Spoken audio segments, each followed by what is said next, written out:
Okay. Hello, everyone, and welcome back to our second episode for the podcast Know It All, your career cheat sheet. So, for everyone who is new to this podcast series, what we do here is to bring on guests and professionals from variety of industries. For example, we have Hannah here with us today, and if you watched the first episode, we had Pushpak, who was from CIBC, right? So, we're going to have a lot of guests coming in every week. And the whole point of the podcast series is to bring the transparency in the process, be it job hunting, networking, be it your professional growth, your career growth, right from job hunting until the point you get the job and beyond. Right. So without further ado, I'll pass on the stage to Hannah. Maybe let's get into a quick introduction, and then we have some follow-up questions for you. Yeah, fantastic. So, hey everybody, welcome to the podcast. My name is Hannah Ramirez. I am an international student graduate from Seneca at York, still Seneca Polytechnic, but just, has a dedicated campus at Seneca at York in Kiel. I finished a postgraduate diploma in interactive media design, but my undergraduate degree is mass communication. My master's is in entrepreneurship, and I'm here now in Toronto. Just pursued my postgraduate diploma, which was really, really a fantastic, milestone for someone like me. And I've been in marketing for about probably 6, 7 years-ish now. And I'm currently, learning more in the industry. And yeah, that's in a nutshell, that's me. And it's so nice to be able to become part of a platform like this to share, not just our personal stories, but also what we have learned that could potentially help other people like yourself, or, people who are also interested in the life that we lead, the background that we have, and the work that we are aspiring to have as well. So, I completely agree, right? And I'm sure that a lot of people from our audience would be, again, very similar to you from maybe, let's say, I wouldn't call it a non-tech background as such, but then coming, let's say, from a marketing background or let's say media background, who, again, in Canada, pursuing or maybe trying to jump fields, maybe trying to learn something new. For example, INM, again, just to give everyone some context, I've been working with Hannah as a She's been working rather with me as a teaching assistant for almost a year now at Seneca. yeah. And again, we see a lot of students coming in from variety of backgrounds, right? So I'm Mhm. sure that a lot of people, a lot of audience members will also relate to your journey and all the questions that we'll go Yeah. through. But if I were to just kick this off by asking as to like as you said, you were not purely from a tech background before coming to Canada or before joining Seneca as such. So, what piqued your interest to, maybe join tech or pursue interactive media and design or something similar? Um, Honestly, apart from my, I feel like this is a very common answer that a lot of creative people will Mhm. say. I have a passion for arts and design, but I just do not know how to, bridge that into marketing. I know that there's a creative aspect of marketing where you create content, you design creative campaigns, but I feel like there is a need for me to go more in depth into and more technical into design. And what really um placed that inspiration for me is my sister. My younger sister is a software engineer in in different industries back home in Manila, Philippines. And I've seen how she worked in the tech, setting, startup, Mhm. big corporations, and that kind of collaboration, I have not seen that in any of my past work experiences. And so I'm like, I really wanted that kind of like approach where I am not just sitting down on my own and Yeah. collaborating with different teams, probably in just a monthly basis and not even on a daily basis. And I also asked more about what kind of products do you do, what kind of services do your company offer, and what design aspects that come with. And so when I started seeing the beauty of the connection of marketing and design, that pushed me further to study a specific niche of design that is not just graphic, but will Mhm. also be useful in marketing and business, which is interactive media design, because basically it talks about different media channels. Sure. So yeah, that's really what truly sparked my interest. Yeah. Awesome, awesome. That makes sense. I think having people with similar mindset around you Yeah. definitely helps you get that push, right? Be it your Mm-hmm. again your friends, your siblings, your parents as such. So awesome. That's good to hear. And were you an international student when you came to Canada, and when did you come to Canada? Yeah, I was 100% international student. I came from the Manila, Philippines, so if there are Filipinos watching this, hello, Yes. mabuhay. And I came here in 2022, September. Okay. And it from then on, it was such, an exhilarating journey. It Hmm. wasn't easy. Everybody who is in the same boat as I am would understand. Yeah. And yeah, I'm an international student, fresh from Manila.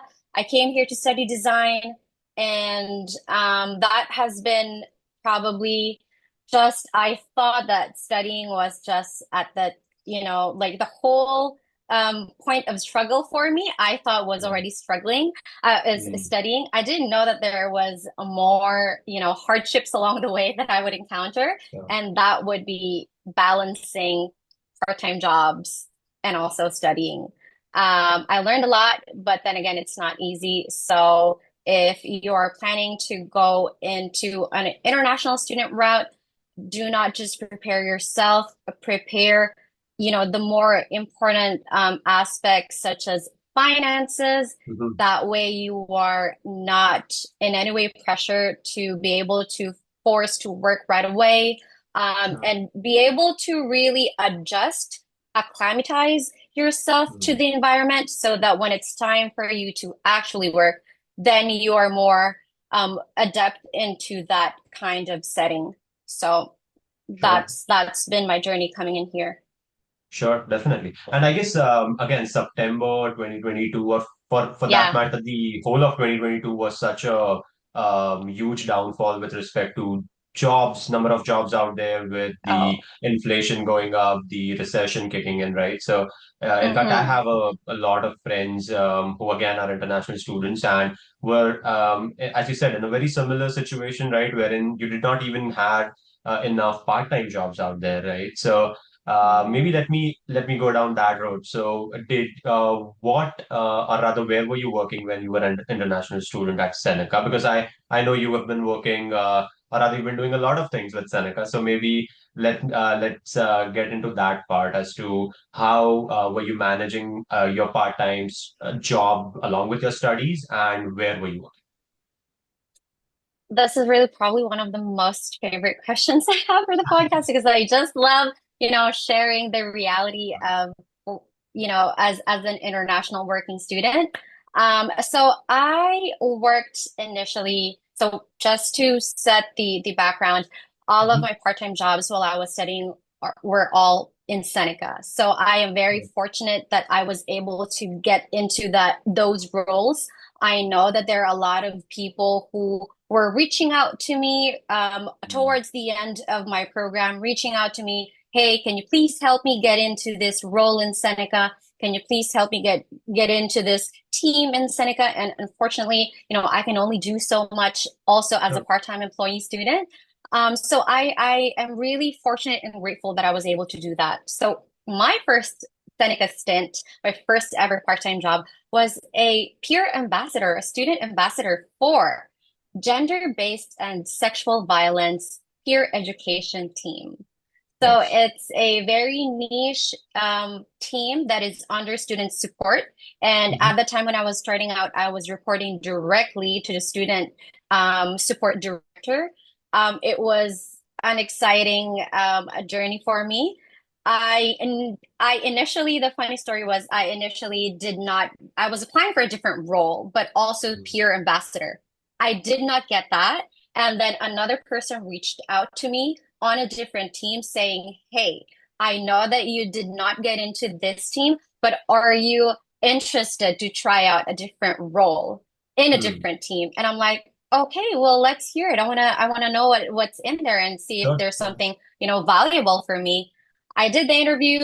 Thank God I passed. That was my first job.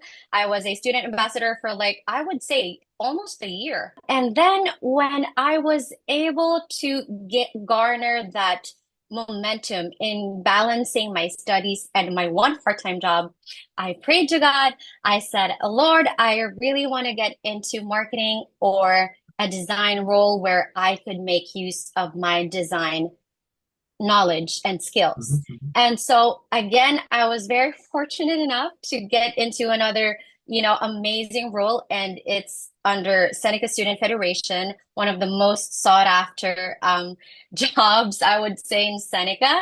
Hmm. And I was one of the marketing promotions assistant specifically for Seneca at York. So Nice. Okay. we were only a team of three for the whole campus. It may Hmm. look like oh, Seneca at York is a small campus. That's what Yeah. you think, but Seneca at York caters to a very niche, programs. All the fine arts and animation courses are in there. All the some of the marketing and creative business programs are in Seneca at York. So it's a different demographic as Seneca Newnham would Sure. be catering to. So I was with SSF, as we would call it, Seneca Student Federation, for about half a year. It was one of the most, yeah, 4 8 months. It was one of the most exciting, moments of my life.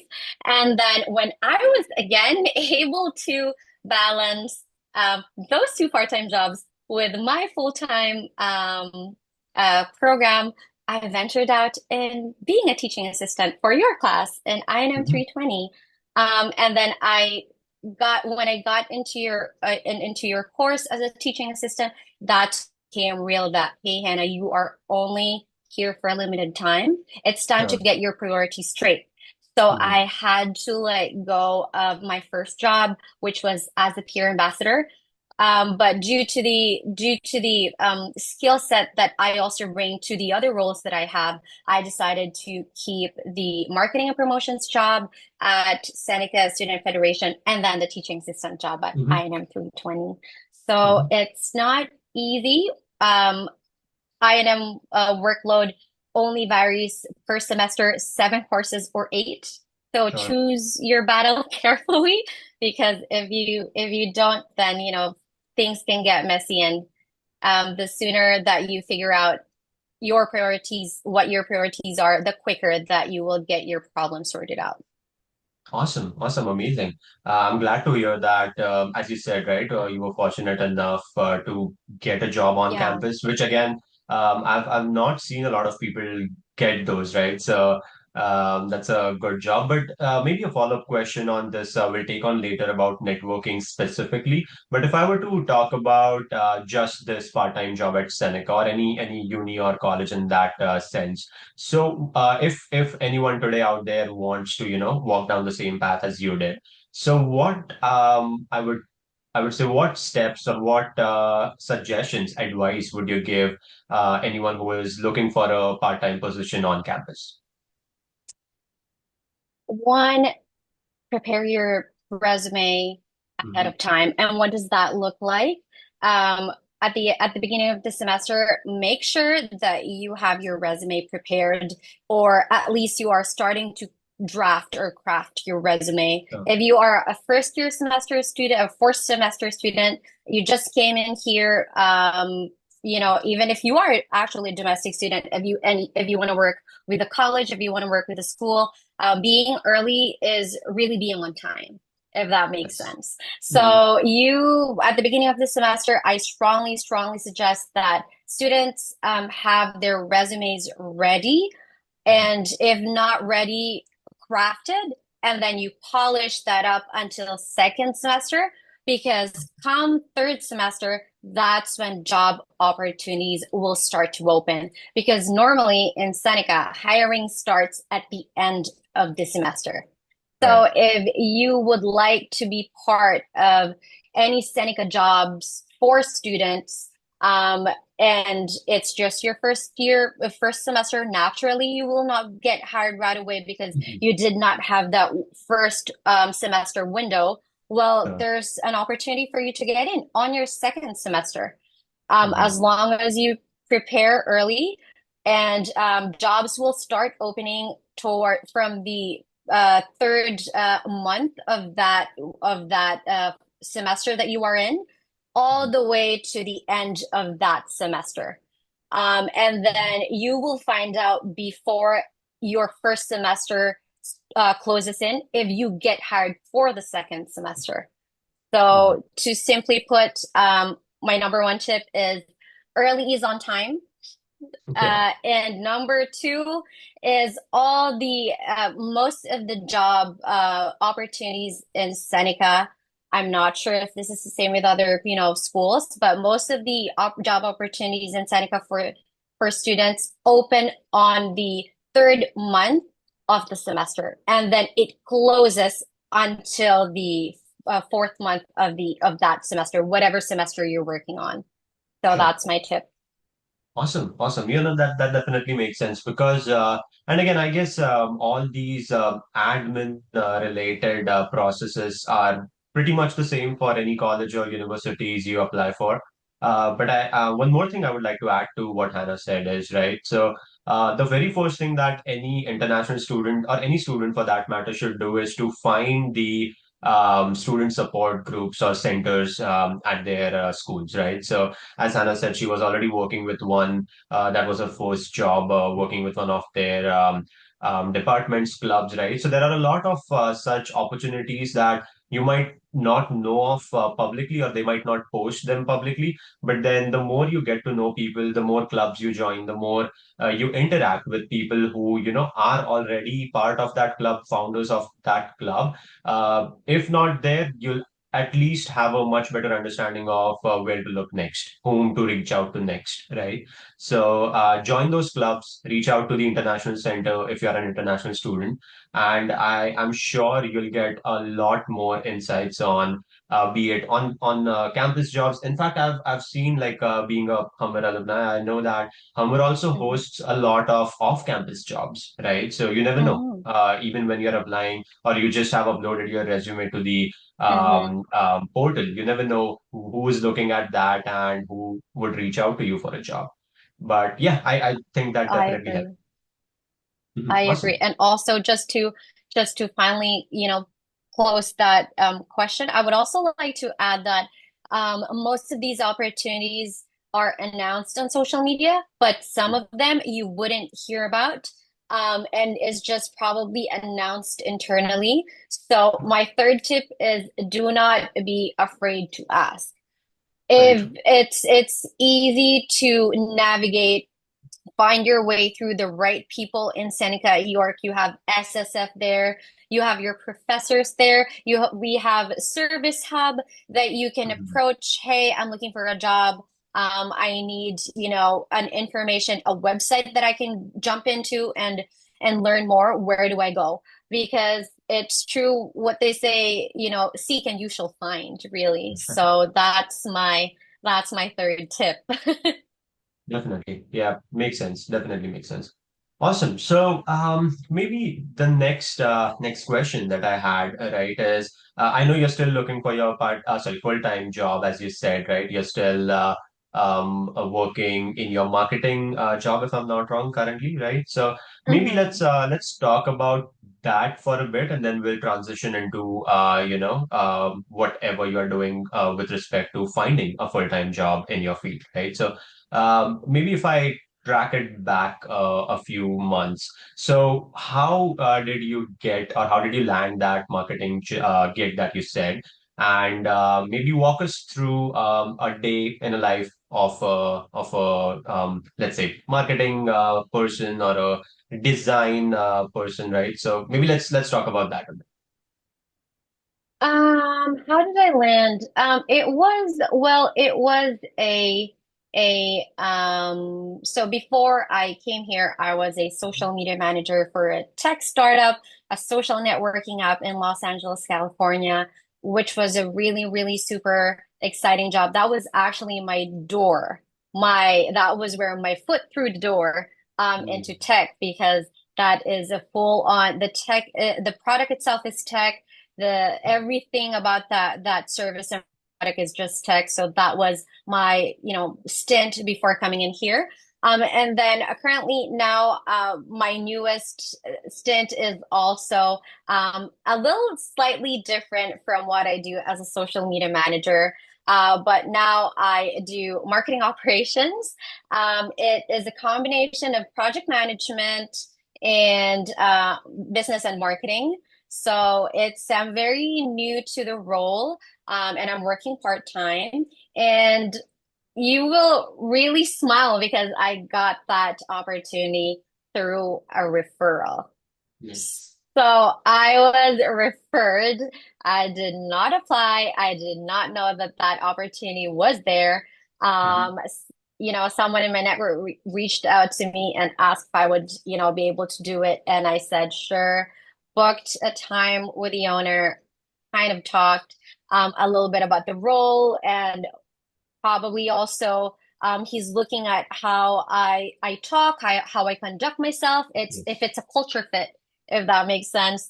And yeah, so that's mainly how I got it.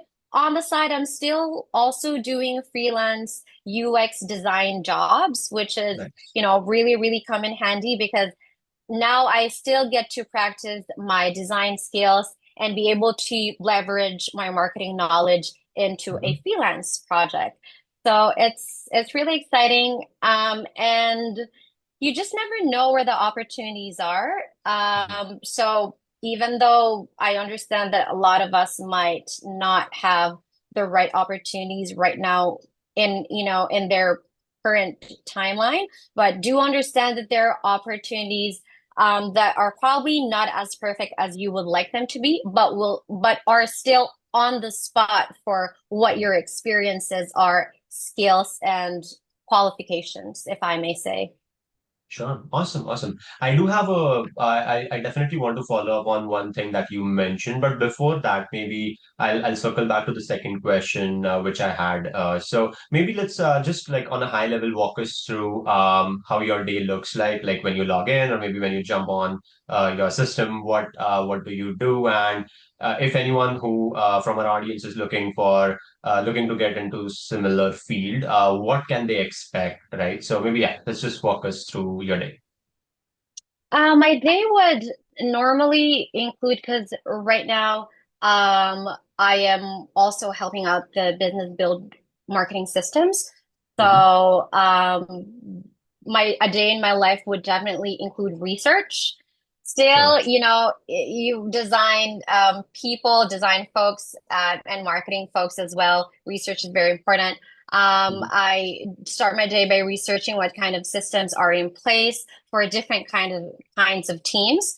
Mhm. This comes in handy if you know project management, if you have an experience in project management, but there is also a portion where, it's not all the hats fits to all kinds of heads. So you would definitely want to do some research first. That's what I do. See what kind of systems there are that I can use, and Mhm. then map out what the operations will look like for the rest of the team on a weekly basis. What projects are on track? Are we going behind, a particular event or marketing pursuit or activation Mhm. that was planned ahead? And kind of like walked everybody through on what the daily tasks are. So it's still in relation to marketing, but a little high level in terms of like, I don't do campaigns anymore just for Mhm. this role. I don't do campaigns anymore. I don't design anything, but it's more so managing marketing projects, which is Gotcha. still crucial. It's a skill that is, I would say, built Mhm. and is unique to every marketing individual. It's not easily picked up on. And Sure. yeah, I end my day with either, meetings with the team, check-ins with them, kind of like a stand-up thing, Mhm. and report on how the performance productivity overview looks like for the whole duration of the week, of the month. That's Got it. that's kind of like my day to day. Awesome. Okay, awesome. Yeah, makes sense. Um, um, I guess what I want, well, again, we already have this question listed, but I loved the point wherein you said you did not apply to this job that you're working in right now, sorry. Whereas you were approached by someone, right? Or someone referred you in that sense, right? So maybe let's talk about that part, wherein um, how long have you been networking? Because again, I know you are quite active on LinkedIn. You post a lot of content, right? So maybe let's talk a bit about that. So when did all this start for you? And did that play any role in getting this position that you're already working on? Or maybe in general, has that worked for you? Or how helpful has that been?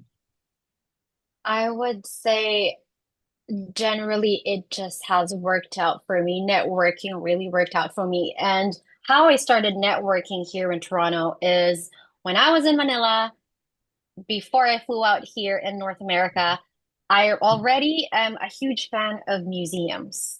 I I, see. I feel like not a lot of people who know me actually knows this.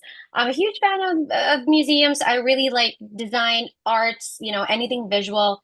And so the first thing that I did was to look for a volunteer position in a Nice. museum here in Toronto. And so I did. I landed that volunteer position with Mhm. Textile Museum of Canada. And I've been with them for 2 years now, more than, Wow. and counting, hopefully more. They interviewed me. It was coming into textile, no Mhm. reference, no nothing. How did I find it? There's a culture and arts job portal. Okay. Again, for those who are looking for job related, culture related jobs, a culture and arts, I think, job portal. And I just randomly from the Google search typed volunteer museum. And I see. then one of the top results was that portal. I Mhm. clicked, I trusted my instinct. The job description was very good. It's under visitor experience. So Mhm. it was really nice. And I said, why not? Let's just shoot our shot. I mean, Mhm. what can be lost, right? So I sent my application. 2 weeks later, they reached out to me. I was still in Manila 1 month before I left. I see. And I was interviewed while I was in Manila. And I was honest that I did not, have any volunteer experience in the past Mhm. in any kind of museum, but these are my transferable skills that I Sure. know that I can bring and contribute to the team should I be, invited and be allowed to volunteer. And lo and behold, probably a week after I got my onboarding. And then Mhm. I officially started at Textile. I think that was September 18, 17, Okay. 18, 2022. Nice. As soon So, as you and landed, I then guess. as soon as they landed, and then why was that the first touch of my networking experience? It Mhm. was there that I met other Filipino artists that whose works are displayed in the museum. And that was my first taste of like, if you know someone, you Mhm. are going to places where these people will go. Sure. Um, with that, I was able to be a somewhat a design consultant for textile. I helped them create their first ever holiday gift guide for Wow. 2023. My Mhm. work is also uploaded in their social media channels. Fantastic opportunity. And then later on, I was also able to be part of one of their committees that helped them with their strategic planning for I see. 2024. So it was a one of a kind experience. And from there, um, if I probably did not have that opportunity, I would not be able to build my credibility as an international student because now Sure. when I apply for jobs, one of my references are my colleagues and peers and bosses in Textile Museum of Canada. Mhm. So that's my first taste of, I would say, networking. I met a Wow. lot of people that gave me a lot of, a piece of themselves and reached me as a person and also brought Mhm. different opportunities to me that I was really able to leverage on as a professional. And Gotcha. then I did not stop there. I was a little bit more ambitious there's this association here in Canada. It's called Association of Registered Graphic Designers. I joined that, and Mhm. I also signed up as a student committee. So Oh, nice. I'm also an RGD student committee for a year, 2023 to 2024. Mhm. And it was where I was able to be invited for an exclusive Adobe event. And now I was able to network with Adobe people. Sure. So it's really, like it's again, seek and you shall find it is Mhm. I guess what I would emphasize here because the Textile Museum of Canada will not come to me, and I will not know about them if I didn't look. Right. The Hmm. RGD, we have a lot of professors in Seneca. They have that designation. It's a Hmm. very prestigious one for graphic designers and people who are in design. But if you're still not, I guess, curious, you wouldn't really Hmm. look into it. And so I signed up and I said, is there any way that I can, become part of the community, not just as a member? And so I Sure. found out that they have a student community. I signed up. I was only one of two out of probably 100. We were 100 RGD student committee members. I was Hmm. just one of two members from Seneca I see. Polytechnic, the whole Seneca. One was in the graphic design program and one is in I&M. So Nice. that was really a fantastic opportunity. And yeah, you just really never know. And now people that I've known from first semester or first year that I came here, and then even people that I knew all the way back when I was Mhm. working for the tech startup are slowly reaching out to me, asking if I'm available for opportunities, which is so Nice. fantastic. And you wouldn't really have that if it weren't for networking, if it weren't you putting yourself out there and maintaining all these kinds of relationships with people. Mhm. Yeah, definitely. And I love the transition wherein, you started off with a completely unknown, uncharted territory in like what textile museum back Yeah. from when you're back home, and then moving into something which is more of your field, more of something that you want to build your future, and let's say Adobe related events, right? So you never know which door opens up to which path, right? Which opportunities. And I love how I guess interesting and like surprising networking can be for again everyone has their own individual experiences, right? A lot of students that I work with often say that, hey, it's not working out for me. I reach out to people, I'm not hearing back from them, or maybe I attend these X number of events, but then I'm not getting anything out of it, right? But then the only response that I have for them is, what are you doing about it, right? For example, let's say you attended an event, let's say you attended the Adobe event, right? And then after that, you do nothing, right? And then you just assume or you expect that, hey, I attended the Adobe event and now people should reach out to me, or I should start seeing the touch point or the coffee chat invites from recruiters and managers in my email, right? That's not going to happen. If you want Hmm. to make that happen, then as Hannah said, or as I'm sure you do this regularly as well, right? For example, whichever event you attend, always do a follow up on that, be it with someone you networked over there, be it with posting pictures on LinkedIn, talking about something interesting that happened at the event, or maybe let's say you attended a workshop, a session in that event, right? And talk about something that really got your attention, that maybe wants to bring you back to the event next year. So when you talk Hmm. and rather continue that and be consistent about it, I think that's when you actually start seeing results, if not already, right? So I love that Yeah. part where in-person networking has worked so well for you.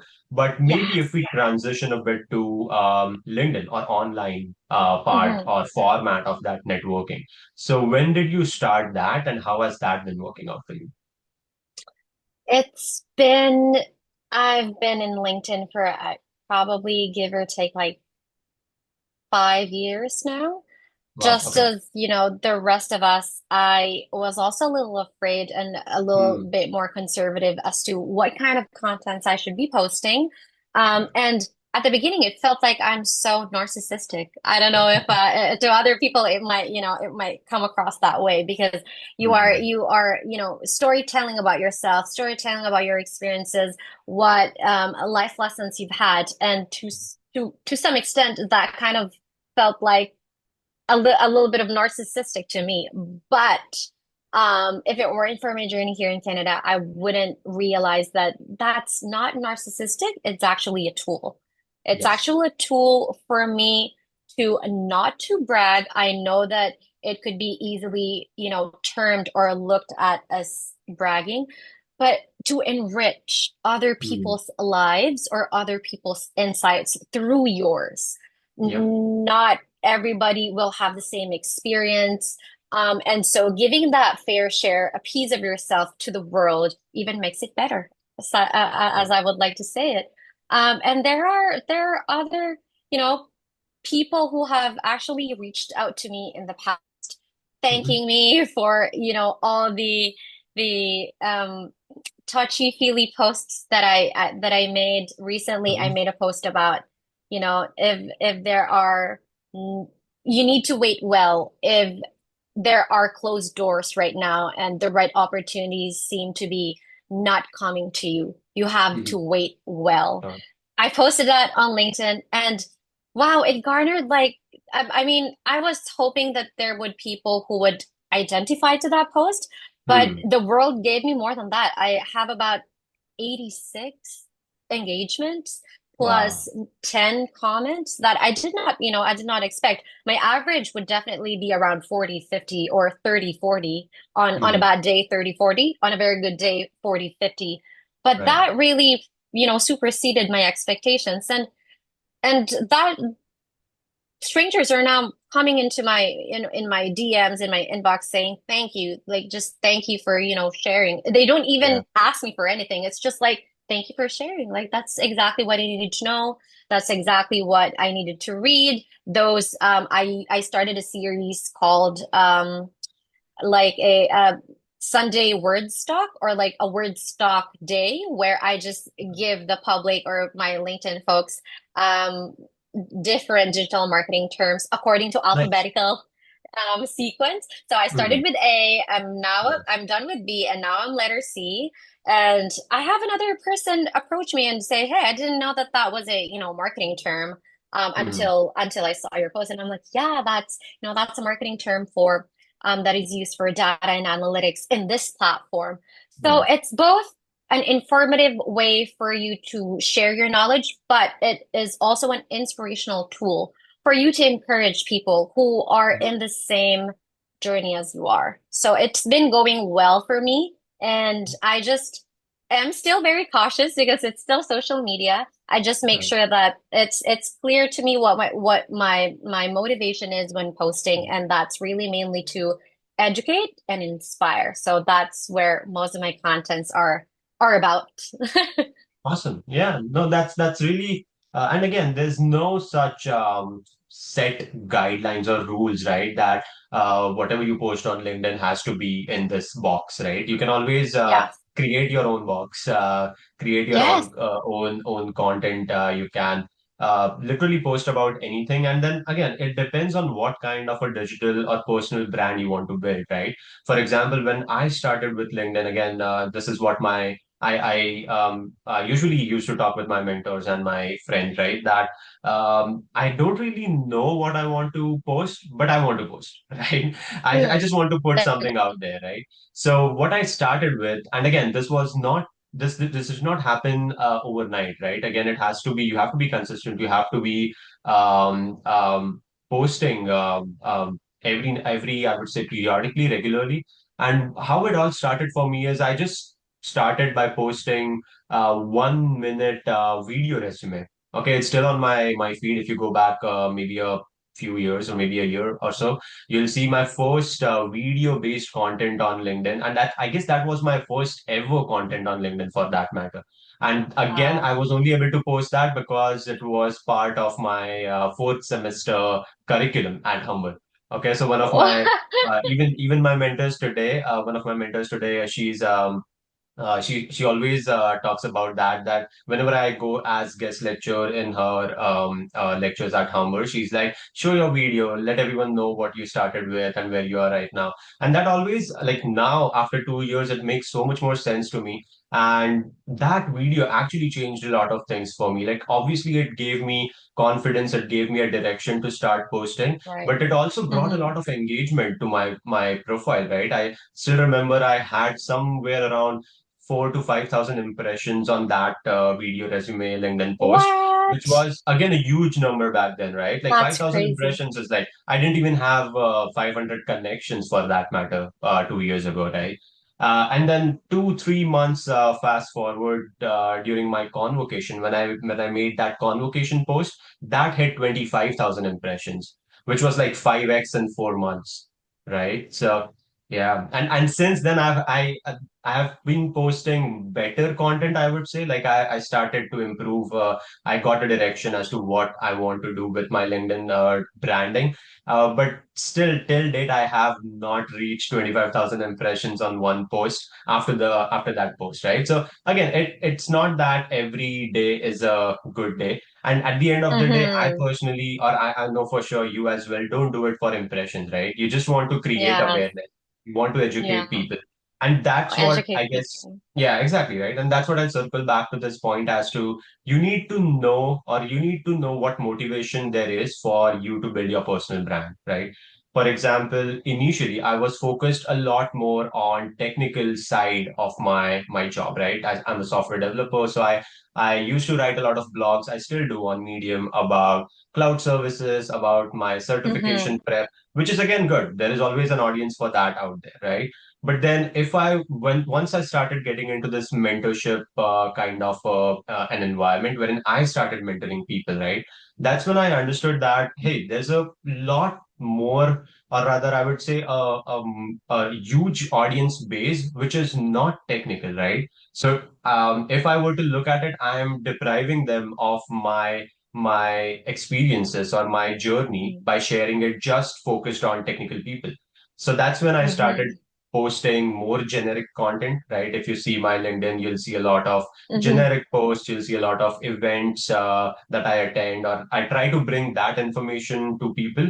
And I guess this podcast also was um, um, the whole idea generated or started by this plan to again bring more awareness to people of various industries, right? For example, again, Hannah, you come from a mix of both technical and non-technical background. I had my friend Yeah. Pushpa come in for the first episode, who again, he was a software developer before joining CIBC, but then now he works as a business systems analyst. So again, he can also provide that that inputs from both the worlds, right? So Yes. I guess that's again the whole point of creating your digital brand in a way that you want to do it. Yes, again, I really like what you said there, that there's no box, there's no set box. Like Yeah. even brands are coming into LinkedIn and just trying to be funny, just trying to be humorous. It's not, they're not selling anything. They just want you to laugh at them or with them, and that for them is already enough. Like it's not everything is quantifiable. True. You just put something out there. Hopefully, someone sees it, and yeah, go from there. You will see the people will start to trickle into into your profile, into your DMs, and kind of just like a mix of people thanking you, congratulating you for your success, and thanking you for sharing your stories, or actually reaching out to you for opportunities, right? So you wouldn't really know what's possible Exactly. with digital networking.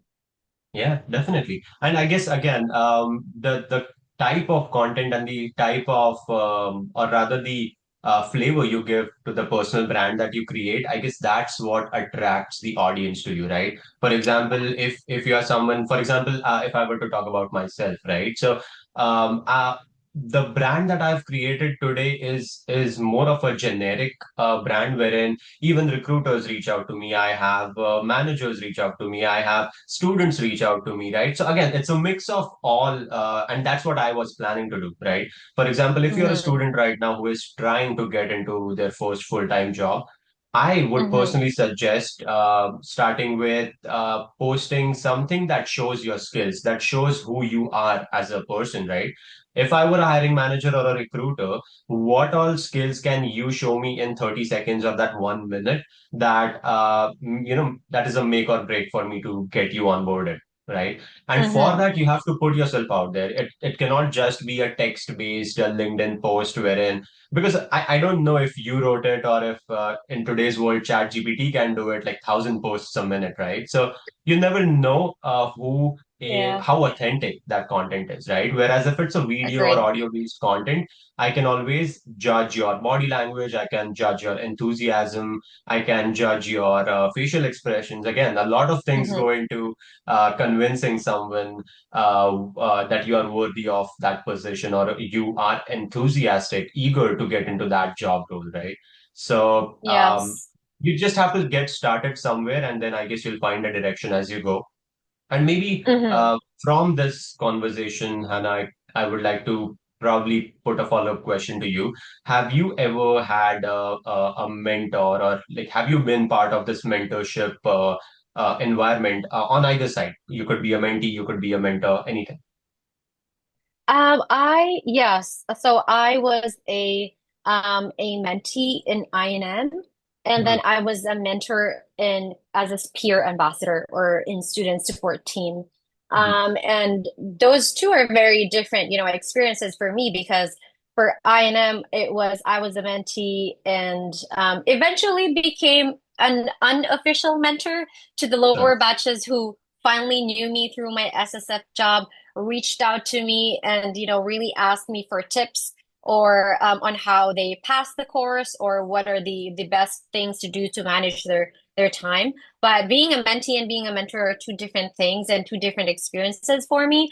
As the mentee, I 201 because I did not really come from a design background. And so sometimes technical skills could be a little bit of a challenge for me.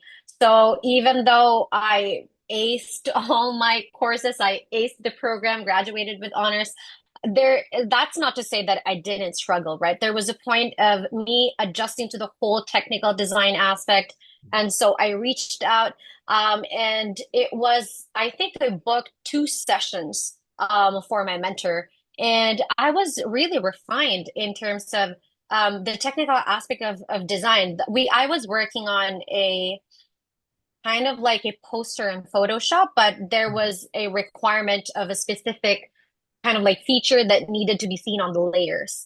And so I asked my mentor, hey, I really cannot do this or I can't figure it out. I'm searching on YouTube, but I just couldn't find the right way of doing it. So let's book a time Mhm. and let's just go over it. He came into the meeting, walked me through the whole process, and that humbled me because even though I came from, a bountiful experience in marketing, I did not come from an official or an educated background in design.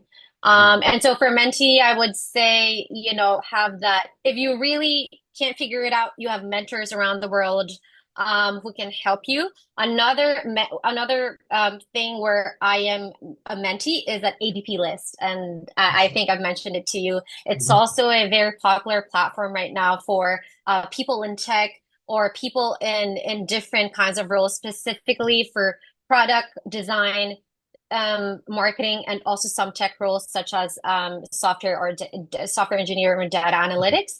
I've been a mentee of different successful mentors. My latest one would be a product designer or product manager based in San Francisco, so Silicon Valley. Nice. And before that, I was also a mentee of a very niche product of Meta, and Mhm. she was already, I think, already the product owner of this very niche feature. She sat down with me, we talked for 30 minutes, and that's where you learn the perspective of someone coming from a big tech and then someone you coming from not coming from tech but non-big tech, like Sure.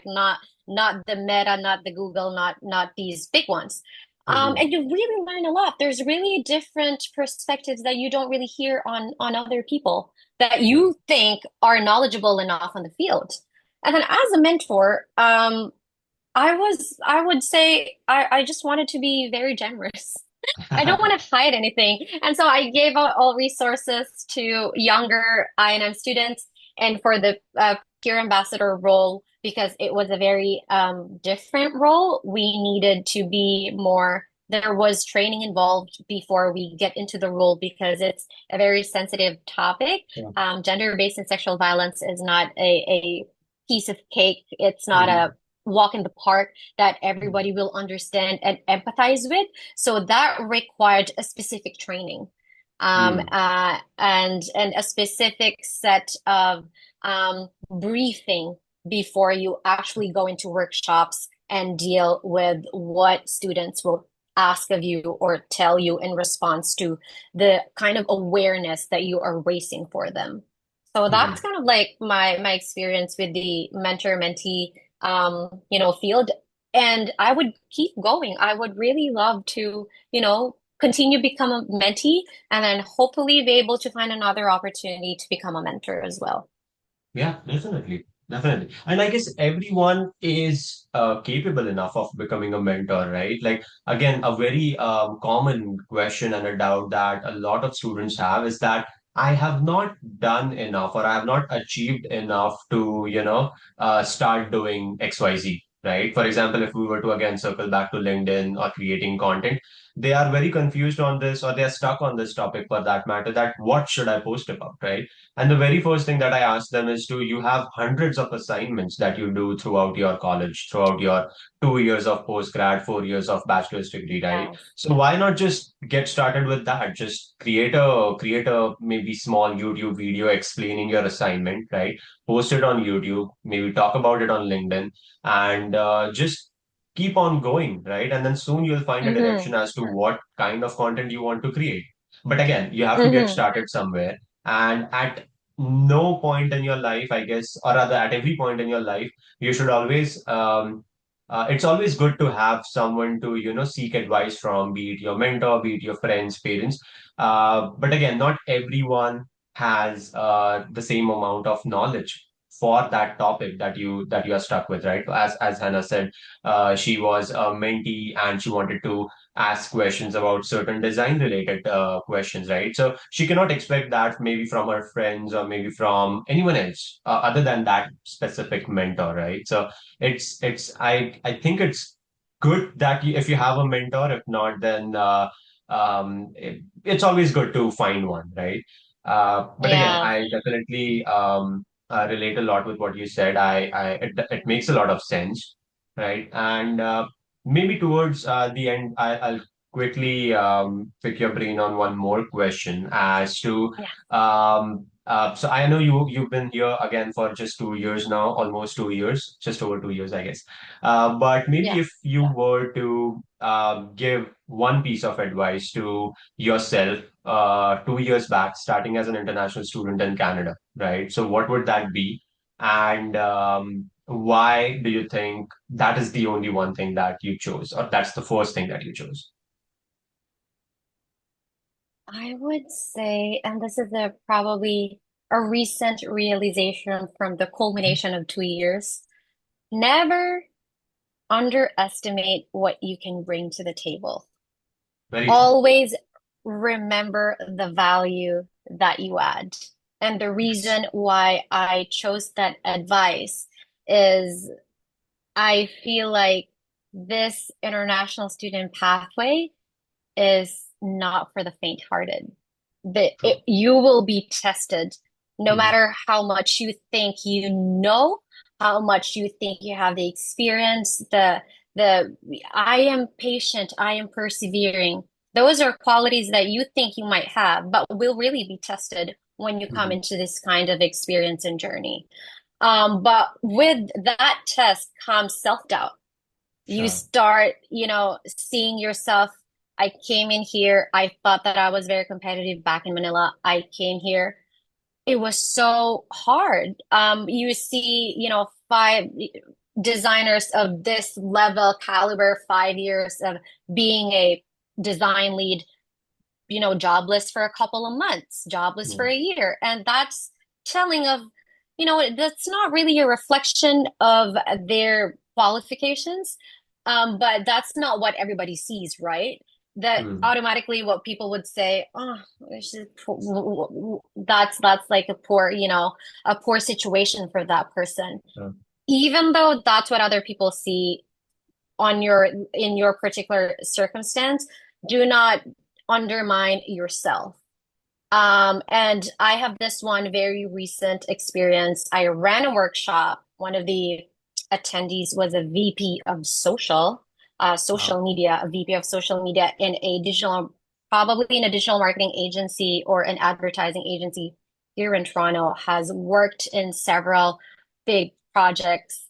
During the workshop break, came to me and asked, hey, Hannah, I just wanted to, ask. I am currently working with an established brand. My team is working with an established brand in the food and beverage industry, and they would like for us to work on some influencer marketing strategies. How how do you find influencers? And I thought initially, because I know her background, I thought initially, oh my gosh, is she just testing me? Is she Yeah. just testing my experience? Is she just testing my knowledge that what Mm. I'm going to say will please her, will validate me? Mm. I was just probably trusted in my gut that no, this person is really curious. One, I gave my honest insights. Two, I gave her how I source influencers. Mm. Three, I gave her what criteria that I use in sourcing influencers. Four, I gave her tips, what not to do, what to look for, what can be done differently. And she walked away from the conversation saying, I didn't think about that. That's so Mm. smart. Thank you. You've helped me. And this is coming from a person who has already 20 plus years in marketing and business and has, Yeah. already set herself in the top of the food chain, as I would say Mhm. in an organization, came to you asking for honest advice. Right. And you didn't blow it because you just trusted from your past experiences. You trusted yourself.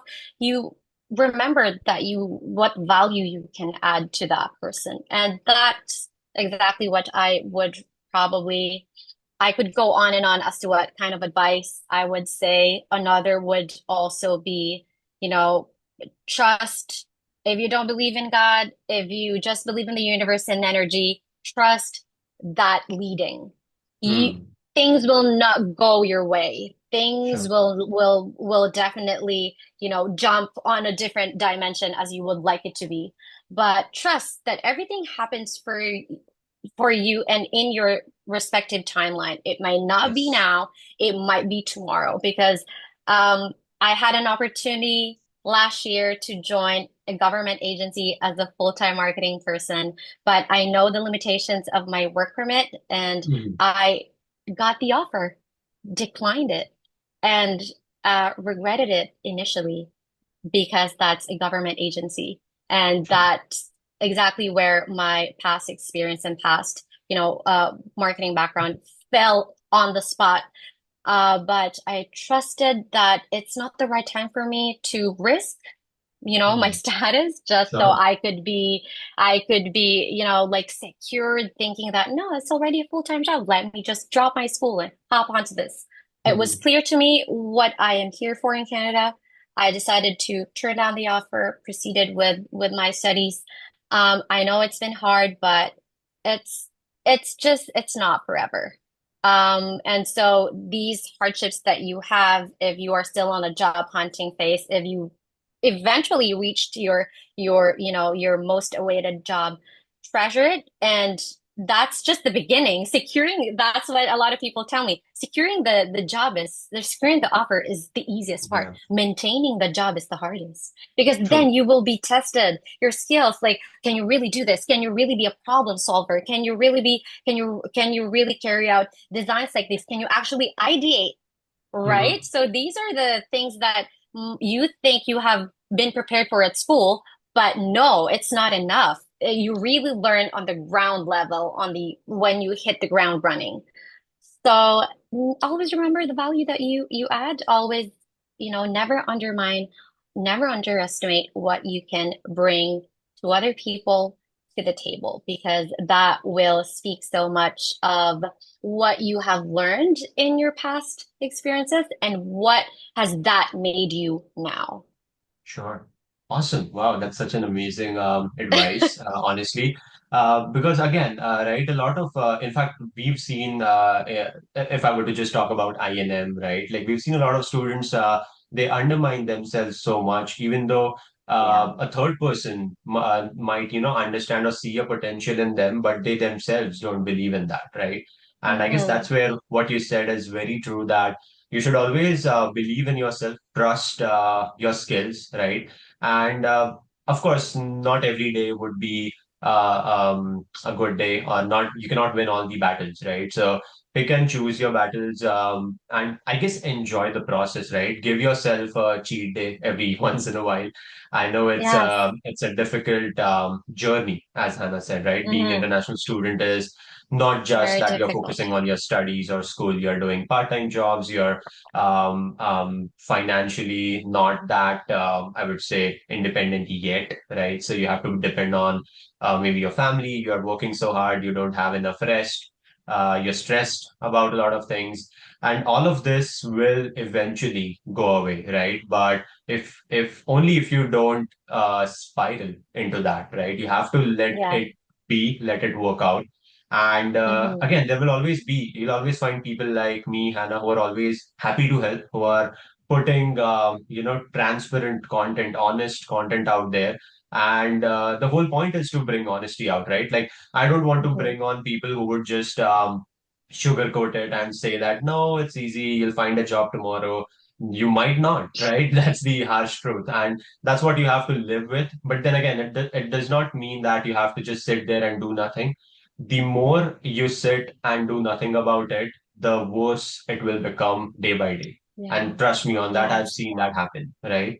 So even if, for example, even Hannah, she is looking for a part-time job in her field right now, but I don't see her just sitting around doing nothing. She's working part-time. She's putting content out there. She's Yeah. teaching assistant with Seneca, helping out students who are already in the third and fourth semester, right? So you need to find Yeah. something that motivates you, that keeps you going, that wakes you up every day to Hmm. do something, Yes. something new, right? Something that keeps you going. And Hmm. yes, one day things will work out. Yeah, and really just it's very difficult for you to be always positive, and that's So, it's a mindset that will require a lot of discipline, and that goes you really intentionally putting in your mind that, hey, I'm here for a purpose, I'm here for a particular reason, and you know, pray that you will not be distracted so, of anything because we are only here as international students, as temporary residents. We're here on limited time. Make mhm. do. I heard someone tell me, you know, people will really die what you have yesterday. So people will die so that they can have what you have Yes. yesterday. So Yes. let that be an inspiration to everybody that attitude of gratitude. I think that's also one of the best key takeaways that we would like to partake with everybody. It's hard, but it requires practice. So, practice makes it intentional. Perfect, not perfect, but Yes. No, yeah. definitely. I completely agree with you. Awesome. I think we have covered all the questions. Yeah, And again, it amazing. was amazing learning so much from you, from your experience. And I'm sure a lot of students, a lot of professionals out there would relate with what you said. But yes, any closing remarks, quick 30 seconds that you would like to maybe close off the podcast with? Well, I'm on Instagram just to promote my socials. I'm on Instagram. I'm And also on we'll again LinkedIn. put your socials and contact in Handles. the Yes. description. Yes. And reach out to me. Content creators here in Toronto has already reached out asking me if I would, be willing to partner with them or collab with them in some projects.